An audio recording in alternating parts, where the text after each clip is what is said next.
nome del Padre, del Figlio e dello Spirito Santo. Stasera vi parlerò qualcosa sempre dello stesso tema, cioè la difesa della vita, qualcosa di cui non si parla spesso e di cui purtroppo anche i sacerdoti non parlano, perché è un argomento scomodo, molto scomodo. Però noi sacerdoti abbiamo il dovere grave di parlare di questo, gravissimo. Dice il profeta Ezechiele: se io dico al malvagio tu morirai e tu non lo avverti e non parli perché il malvagio desista dalla sua condotta perversa e viva, il malvagio morirà per la sua iniquità, ma della sua morte io domanderò conto a te, che non l'hai avvertito. Parlare della difesa della vita è parlare della difesa di Dio, perché Dio è la vita. Parlare della difesa della vita è parlare della difesa della verità,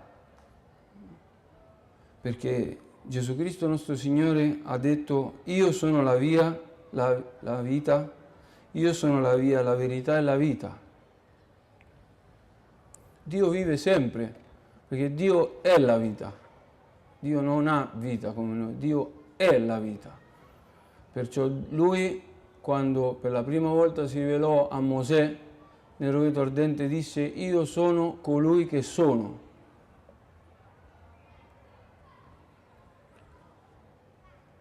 Voglio meditare con voi queste parole di nostro Signore Gesù Cristo. Ancora un poco e il mondo non mi vedrà più. Voi invece mi vedrete, perché io vivo e voi vivrete. Queste sono le parole che Gesù dice ai suoi discepoli nell'ultima cena. Il mondo non mi vedrà più. Il mondo non vede Gesù, perché non lo vuole vedere Gesù, perché lo rifiuta Gesù. Rifiuta Cristo, e questo lo sappiamo bene, e perciò rifiuta la vita.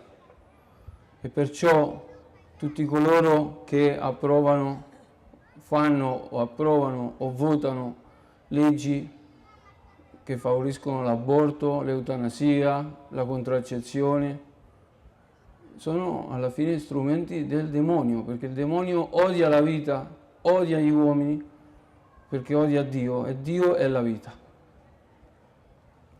La cultura della morte di cui ci parlava Padre Paolo nel suo sermone, che oggi si vende morte. Tutti hanno paura della morte, però si vende la morte, no? L'eutanasia, le contraccezioni. Una relazione del Ministero della Sanità del 2014, adesso vi dico qualche dato, questi li abbiamo sentiti nella conferenza che c'è stata previa alla Marcia per la Vita lo scorso 20 maggio, la conferenza Pro-Life a Roma. Una relazione del Ministero della Sanità del 2014 stabilisce che solo il 7% degli embrioni presi per la fecondazione assistita arrivano alla vita. 7%.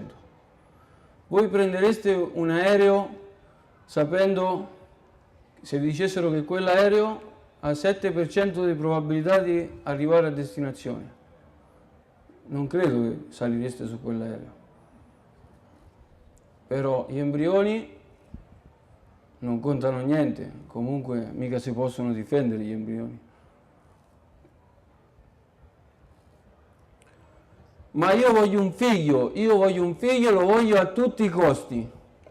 Non mi importa se questo mi costa uccidere altri 93% dei bambini, non mi importa se un giorno questo bambino soffrirà perché le dovrò spiegare un giorno che non so chi è il padre, che è nato da una provetta. Io voglio il figlio, io voglio il giocattolo per farmi felice. E così stiamo adesso. Stiamo diventando dei mostri. In questa società tutto ha un prezzo, pure i bambini, però niente ha valore. Stiamo diventando dei mostri e la cosa peggiore è che ci stiamo abituando a questo. Ci stiamo abituando, no? Ormai già non dà più scandalo sapere che si fanno fecondazioni assistite, che si fanno aborti.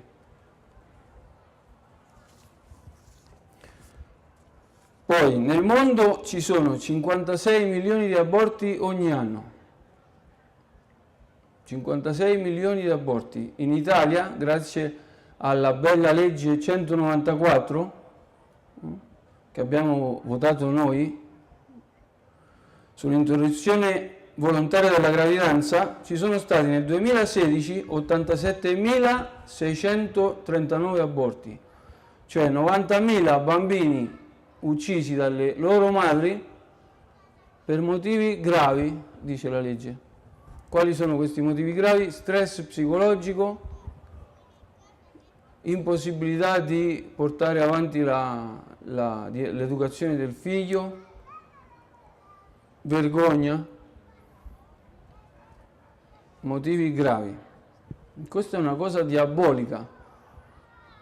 Uccidere 90.000 bambini perché dopo soffrirò lo stress, perché dopo non so a chi darlo questo bambino, non ho lavoro. Però c'è una legge che lo permette questo, è una cosa normale, anzi c'è gente che si batte per questo e che se tu gli dici che è una cosa sbagliata ti aggrediscono, è uno scandalo il contrario, è uno scandalo dire che questa legge è ingiusta. Il 27 febbraio è stata proposta la legge di legalizzare l'eutanasia in Italia e il suicidio assistito, si chiama disposizione anticipata di trattamento, cioè in che consiste? Se io firmo un documento che dice che se io vado in coma o ho una grave malattia, voglio che mi sia tolta l'idratazione, e io magari lo firmo in un momento di crisi, in un momento di depressione, in un momento che sono drogato, se io firmo questo documento, i dottori, anche se sto morendo disidratato, anche se suono il campanello per chiamare l'infermiera, non mi devono dare da bere, mi devono lasciare morire di sete in un'agonia che può durare fino a 15 giorni, dicono i medici, fino a che le cellule si disidratano.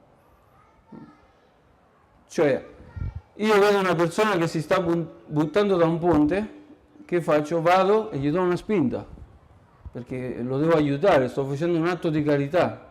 Lui vuole morire, lo aiuto. Così è questa legge. E non stiamo parlando di cose immaginarie, già c'è questa legge, già lo fanno questo in Olanda, Belgio, Svizzera e altri paesi europei. Cioè il diavolo odia la vita, perché il diavolo odia Dio e odia gli uomini, perché è invidioso. E quindi che fa il diavolo? Usa strumenti, non è che il diavolo va in giro uccidendo la gente, il diavolo usa politici che fanno queste leggi, medici, professori che le insegnano a scuola, che sono cose giuste.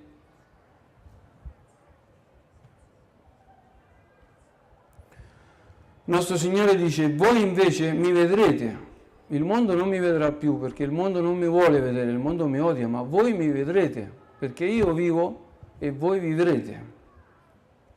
Allora noi dobbiamo amare Gesù, dobbiamo amare la vita, dobbiamo essere convinti che la vita umana è sacra, ogni vita umana è dono di Dio, ogni vita umana è sacra.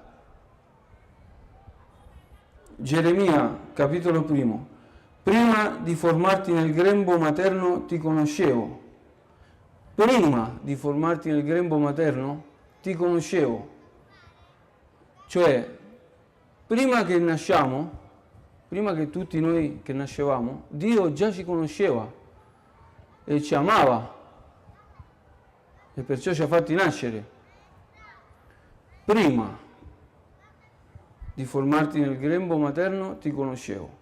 Non solo ci ha fatto nascere a noi, ha fatto incontrare i nostri genitori, i nostri nonni, i nostri bisnonni, i nostri bisnonni, i nostri bisnonni, e tutto il tempo aveva me in mente, pensava a me e mi amava e stava preparando per farmi nascere. Allora, non esistono errori, non esistono incidenti, nessun essere umano è un errore, nemmeno quelli che nascono da violenze, nemmeno quelli che nascono da incesti sono errori, perché Dio pure quelli li amava da tutta l'eternità e stava pensando a quei bambini. E perché li fa nascere allora? Se dopo devono soffrire? Li fa nascere per dargli il paradiso, per la sua gloria, perché li vuole fare felici. Pure se in questa vita soffriranno, però tutti noi siamo destinati al cielo. Allora, chi sono io che uccido un bambino che Dio ha amato e ha pensato da tutta l'eternità? Io lo uccido perché mi vergogno di essere incinta o perché mi provoca stress quello. Chi sono io? Mi sto mettendo sopra a Dio, cioè chi sono io per uccidere, togliere gli alimenti a un anziano? L'eutanasia, no? Uccidere un anziano perché non parla più, perché non si muove, perché respira con un meccanismo elettronico. Chi sono io? Più di Dio.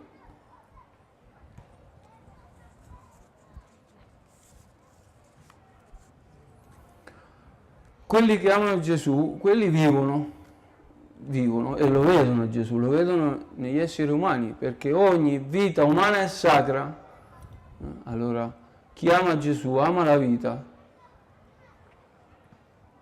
e vive veramente, non vive come un animale o peggio come le persone che fanno queste cose, e non tanto chi le fa, perché forse chi le fa anche inconsciamente.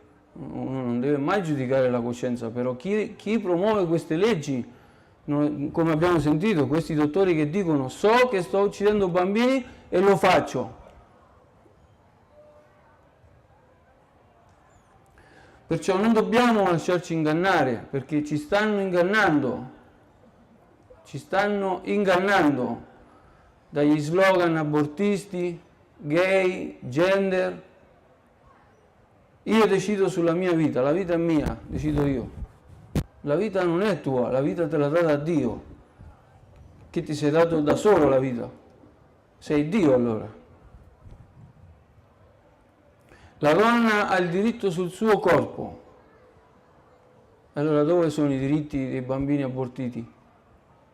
Diceva questa donna americana, Jana Jessen, lei è sopravvissuta a un aborto salino, cioè le hanno fatto un'iniezione alla mamma di un acido che doveva bruciarla lei viva, ma lei è nata prima che morisse.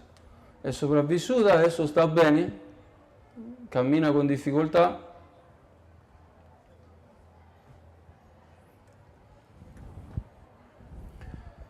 E lei dice sempre questo in ogni conferenza, dice: se voi parlate dei diritti della donna che deve abortire, dove stanno i miei diritti? Allora io non ho diritti, perché lei è stata abortita.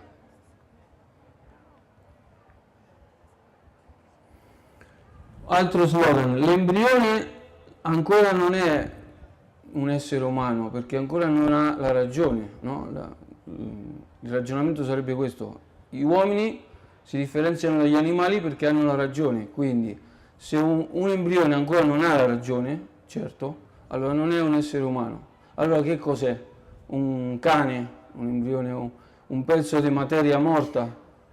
Però se è morto, perché vive? Perché cresce? Se cresce significa che è vivo. Se è vivo, che cos'è? È un essere umano, come diceva la suora prima.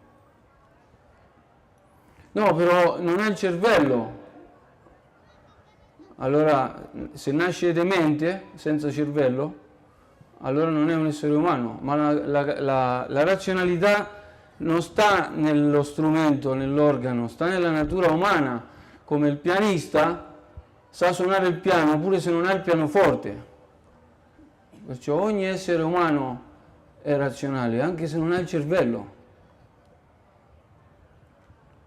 Ma questi ingannano, usano sofismi, ragionamenti, ci ingannano. Allora attenzione perché adesso il bene e il male lo decidono i politici. Di fatto è così. Ma non è vero questo, questa è una bugia. Il bene e il male è scritto nella legge naturale, nella coscienza di ognuno di noi. Il bene e il male lo decidono i 10 comandamenti. Non è che se tutti siamo d'accordo una cosa diventa bene, no. Nessuna legge si può dire giusta se va contro i 10 comandamenti. Nessuna legge che va contro la legge naturale è giusta, e una legge ingiusta è una legge iniqua, e una legge iniqua è peccato. Lo dice San Giovanni, ogni iniquità è peccato.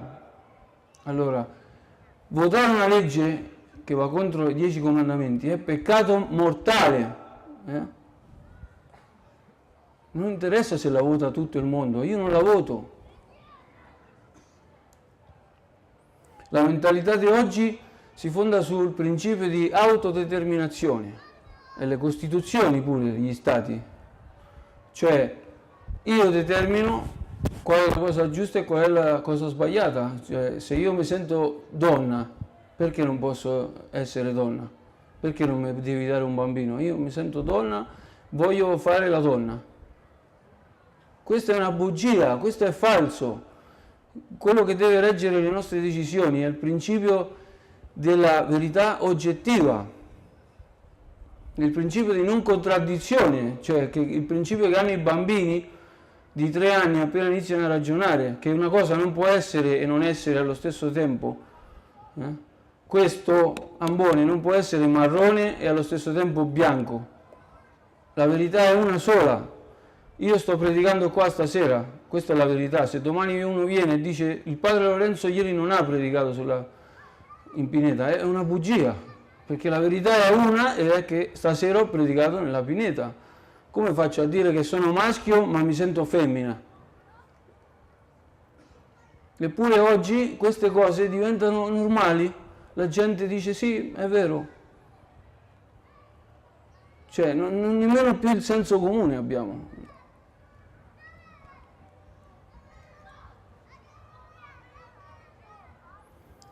Io sono la via, la verità e la vita. Gesù Cristo è la verità. E basta. Una è la verità. Non ci sono verità relative. Non è così è per me, così è per te.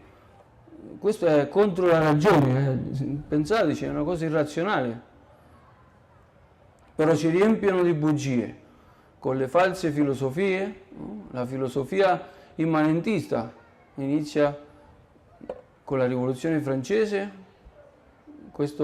La verità, la cosa oggettiva è come la penso io, non è così oggettivamente, le cose sono come le penso io. Questa è la filosofia che regna oggi.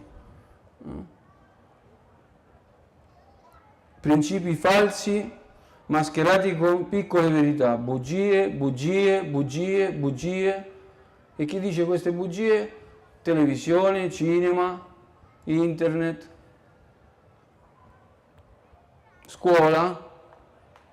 A scuola insegnano adesso educazione sessuale ai bambini di 5 anni in Inghilterra. Io lo so perché abbiamo seminaristi inglesi, i fratelli che hanno figli piccoli, non li mandano a scuola, è impossibile mandarli a scuola. Eppure in Italia in alcune scuole fanno questo. Allora, il mondo sembra che sta andando a rotoli, sembra che tutto è perduto, però non è così, ci sono ancora persone buone, cristiani veri, che difendono la vita, che difendono la verità, che si battono per queste cose. Per esempio, i giuristi per la vita di Gianfranco Amato, il comitato Difendiamo i nostri figli di Massimo Gandolfini. Sono persone che danno la vita per combattere questo, per difendere la verità. Non gli importa se li calunniano, se li perseguitano, se li minacciano di morte. Vita Umana Internazionale e siti web cattolici come il sito Basta Bugie. Andate a vedere questi siti, andate a vedere, sito Basta Bugie, e qui troverete tutti i contatti degli altri che ho nominato. Però non lo dicono, le cose buone non le dicono. Al telegiornale mai hanno parlato di queste organizzazioni, mai hanno parlato di qualcuno che si batte per difendere la vita. Il 27 febbraio tutti i telegiornali hanno detto che 6 stati dell'Unione Europea hanno accettato l'eutanasia e il suicidio assistito. Questa notizia, 27 febbraio. Però non dicono che 22 stati non li hanno accettati, perché i governanti ancora avevano qualcosa dentro la testa. Perché non dicono che negli Stati Uniti solo 6 stati su 50 hanno legalizzato l'eutanasia e il suicidio assistito? 6 su 50. Perché non dicono che 15 su 195 paesi del mondo li hanno accettati? Perché non parlano di tanti ragazzi che vivono la castità? Perché non parlano di tanti ragazzi e ragazze che consacrano la loro vita a Dio? Però parlano dei preti pedofili. C'è un caso di pedofilia, un mese tutti i giorni. Compare sotto la scritta in continuazione. E dicono che la causa della pedofilia è la castità. I preti sono pedofili perché sono casti, perché non hanno la moglie.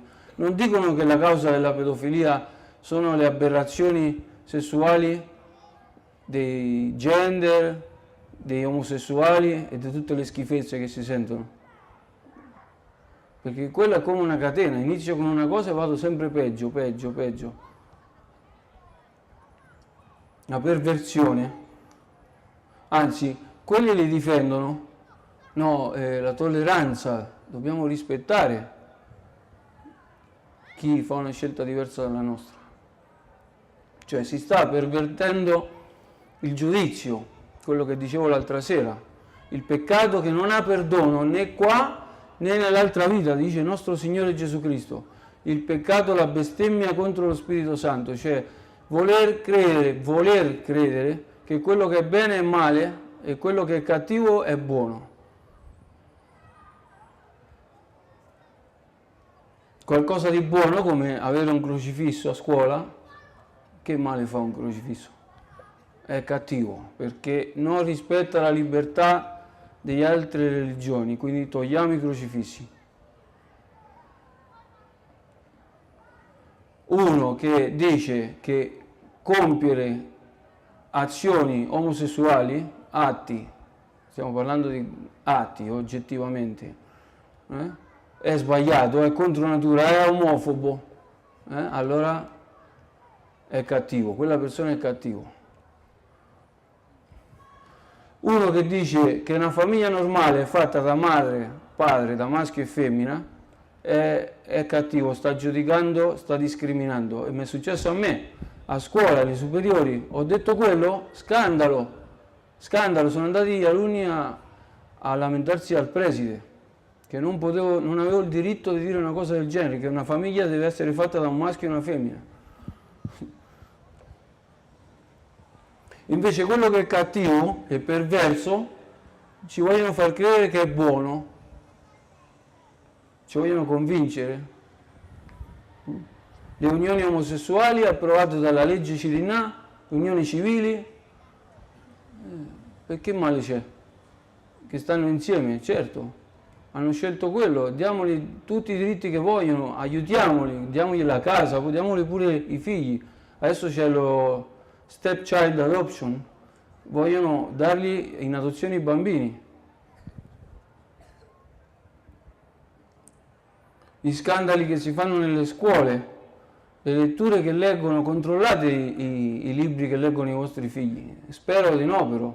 Io ho visto libri alle scuole medie con parolacce e peggio. E come ho già detto, l'educazione sessuale alle scuole elementari,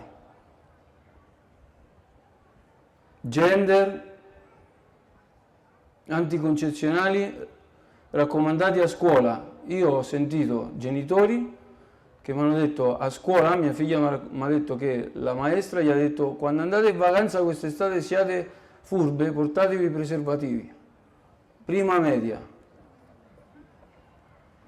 Questa è la verità. Il Papa Francesco ha detto una volta: chi sono io per giudicarli? Parlando dei omosessuali. Ha detto giusto, però lui parlava di giudicare la coscienza. Nessuno può giudicare la coscienza. Noi non giudichiamo le persone, solo Dio può giudicare le persone.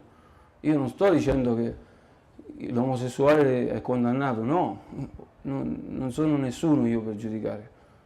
Però sì, possiamo e dobbiamo giudicare le cose oggettive, le azioni sbagliate, il peccato. Dobbiamo dire che il peccato è peccato. Perché questo dà scandalo. Queste persone danno scandalo ai nostri figli, ai vostri figli. Ma attenzione, operatori di scandali, attenzione, perché Gesù ha detto: in verità vi dico, chi scandalizza anche uno solo di questi piccoli che credono in me, sarebbe meglio per lui che gli si fosse appesa al collo una macina girata da asino e fosse gettato negli abissi del mare. È tremendo questo, è durissimo quello che dice Gesù. Chi scandalizza un bambino è meglio che si butta al mare, che si uccide, che si presenta poi davanti a me. Questo dice Gesù. E San Paolo: non illudetevi, né immorali, né idolatri, né adulteri, né effeminati, né sodomiti, né fornicatori erediteranno il regno di Dio. Però queste parole di San Paolo oggi sono passate, non si può dire più questo. Non è passato niente, questa è la verità. Dio non cambia idea.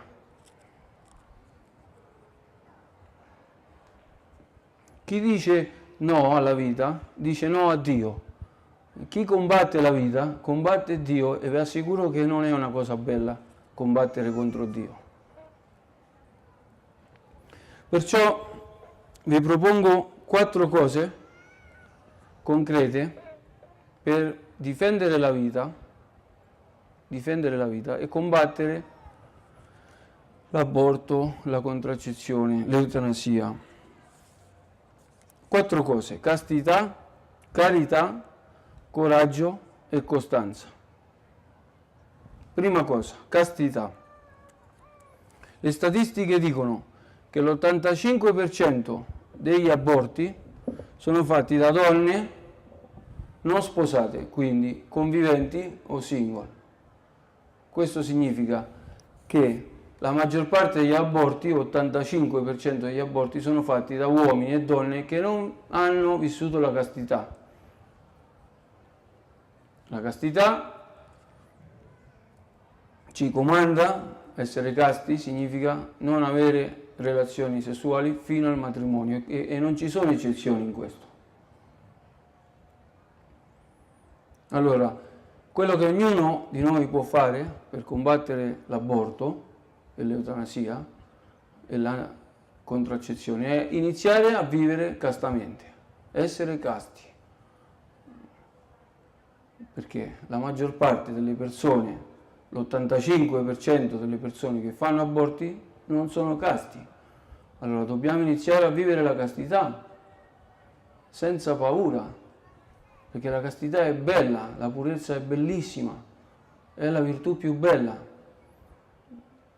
Io prego che tutti voi stasera siete casti e che aiutate i vostri amici a scoprire la bellezza della castità e li aiutate.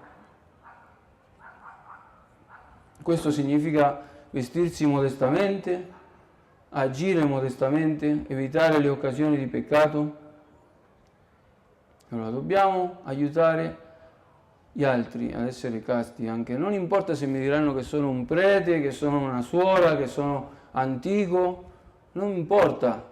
Se io convinco una persona, ho fatto un bene immenso, grandissimo, forse l'ho salvato.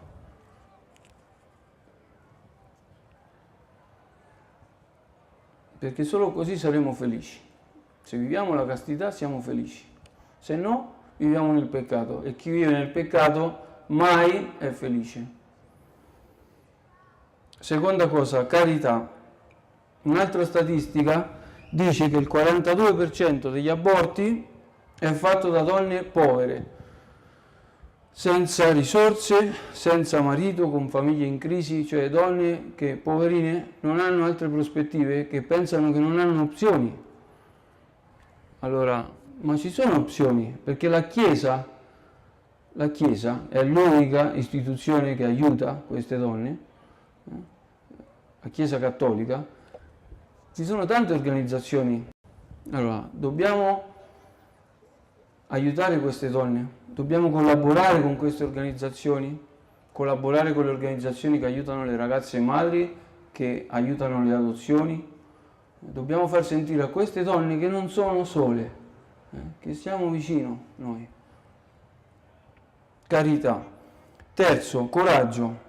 Il 90% delle famiglie che decidono, che sanno che il loro figlio nascerà con la sindrome di Down o altre malformazioni, decidono di abortire. 90%.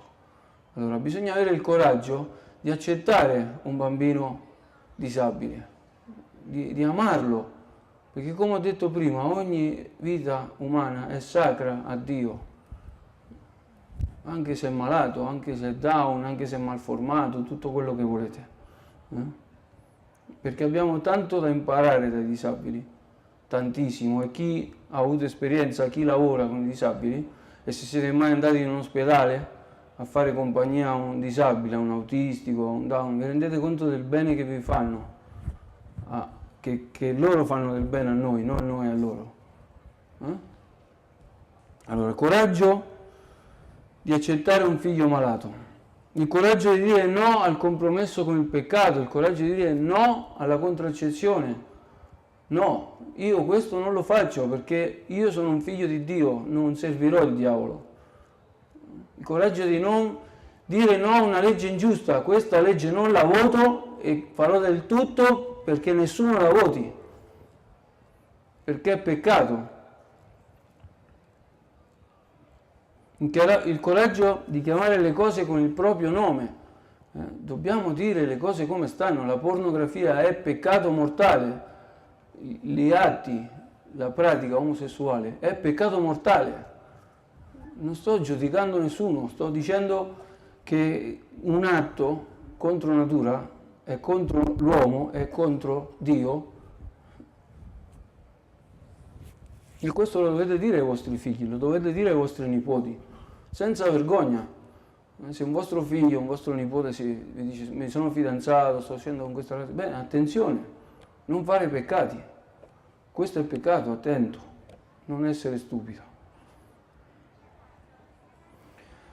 Il coraggio di fare più figli, di fidarci della provvidenza, lo dico soprattutto per i giovani, per le giovani famiglie. Fate più figli, fidatevi di Dio. Certo, si devono fare sacrifici, perché tante coppie non fanno tanti figli perché vogliono andare in vacanza, vogliono la doppia, tripla macchina, vogliono...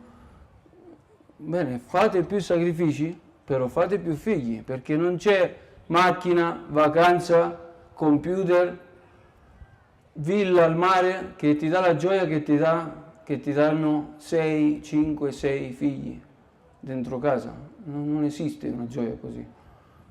Dice il Salmo, ecco, dono del Signore sono i figli, sua grazia è il frutto del grembo, come frecce in mano a un eroe sono i figli della giovinezza. È bellissimo questo Salmo. I figli sono come frecce in mano a un eroe. Beato l'uomo che piena ne ha la faretra, non resterà confuso quando verrà a trattare alla porta con i propri nemici. Quando verrà si presenterà il demonio e lui dirà: ho 10 figli che mi difendono. Certo, non tutti possono avere 5, 6 figli, non sto dicendo che tutti devono fare tanti figli, alcuni non possono, bene, non possono, però ci sono i metodi naturali per chi ha gravi problemi di avere altre gravidanze, problemi economici, problemi di salute, ci sono i metodi naturali, non serve ricorrere alla contraccezione. Ma padre, dobbiamo controllare le nascite perché non ci sono più risorse. Bugia, un'altra bugia. Il mondo non ci può sostenere più, siamo troppi, è una bugia. Non ci sono risorse, è una bugia. Non c'è benessere, non c'è lavoro, non perché non ci sono risorse, ma perché ci sono persone egoiste, persone ricche, perché c'è il peccato, ecco perché. Perché ci sono persone che speculano, che si arricchiscono vendendo preservativi, vendendo pillole, facendo aborti e siccome vogliono mantenere la loro ricchezza mettono in giro queste bugie. Non ci sono più risorse, il mondo non ci può sostenere più, come se Dio fosse un tonto. Dio ti fa fare figli e poi non ti dà il pane per dargli da mangiare. Sono più intelligenti loro che Dio. Dice Gesù: ora se Dio veste così l'erba del campo, che oggi c'è e domani verrà gettato nel forno, se Dio fa il vestito così bello ai fiori, agli uccelli che sono bellissimi, non farà assai più per voi, gente di poca fede? Allora, che mi metto io a dire non ci sono risorse se Dio dà da mangiare agli uccelli? A me, che è morto per me sulla croce, non mi farà trovare da mangiare se io faccio tanti figli? Sarebbe un stupido Dio. E quarto, costanza, cioè difendere la vita fino alla morte, fino alla morte. Non mi importa se rimango da solo, se tutti i miei amici mi cacciano via dal gruppo, se nessuno mi parla più, continuerò a difendere la vita, continuerò a difendere Gesù Cristo. Chi persevererà fino alla fine sarà salvato, dice Gesù. Voi avrete tribolazione nel mondo, ma non abbiate paura, io ho vinto il mondo. Chi accoglie i miei comandamenti e li osserva, questi mi ama. Chi mi ama sarà amato dal Padre mio, e anch'io lo amerò e mi manifesterò a Lui. Allora amiamo Gesù, amiamo la vita e lo vedremo. Voi mi vedrete. Lo vedremo negli altri, in quello che mi sta a fianco, lo vedremo nella bellezza della vita. Chiediamo questa grazia, quindi di amare Dio, di amare la vita, di amare la verità, di amare Gesù Cristo e di difendere la vita fino alla morte. La Vergine Madre della Vita ci conceda questa grazia.